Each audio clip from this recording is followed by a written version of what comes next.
on the season, the fans, and the team too. Opening night was a blur. Opening night went by so fast, and there are times we sit in the office and say, wasn't that great about opening night? I said, did that happen on opening night? Did we really do that? Is that what came off?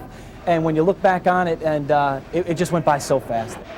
Opening night, chaos. That's probably a good way of putting it. It was absolute chaos. It's something I never experienced with a first-year team and with everybody running around. I think we had a lot of new people, new staff that weren't familiar with working in professional sports or working with an opening day or an opening night, and whether it's baseball or hockey or basketball, or even football for an opening day there.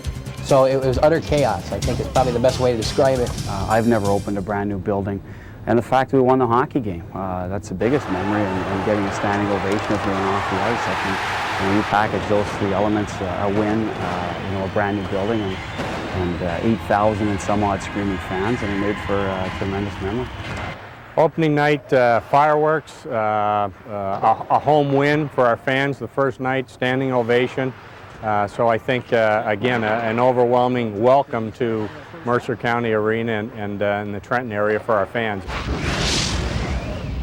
The fans here are very knowledgeable. I think that's the best way to describe them. They know what good hockey is. They know what bad hockey is. If they don't like something that they see, they boo. They haven't booed very often because I think our team's a very hard-working club, but they're very responsive.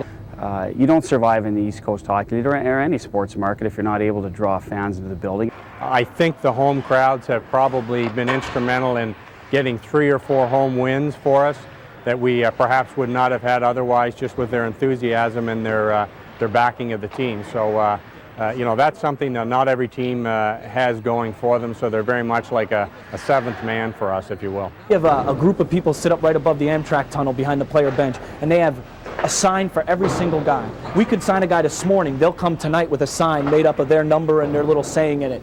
And that section, to me, is like the biggest proud moment for me to look out at that section. The guy's got a puck head that lights up. Now this section has caught onto this section, and they're starting to put up their signs. There's 80 people going to Johnstown on Sunday to see the team.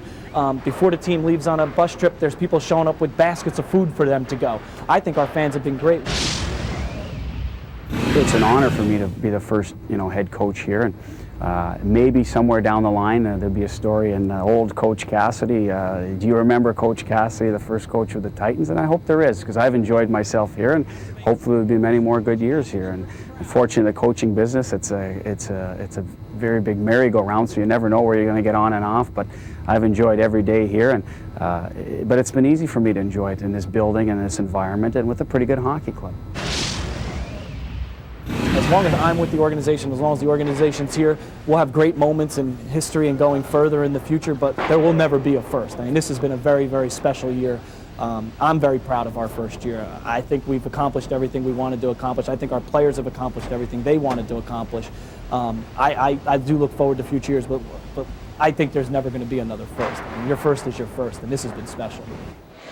Well, it has been special, and we've been happy to be a part.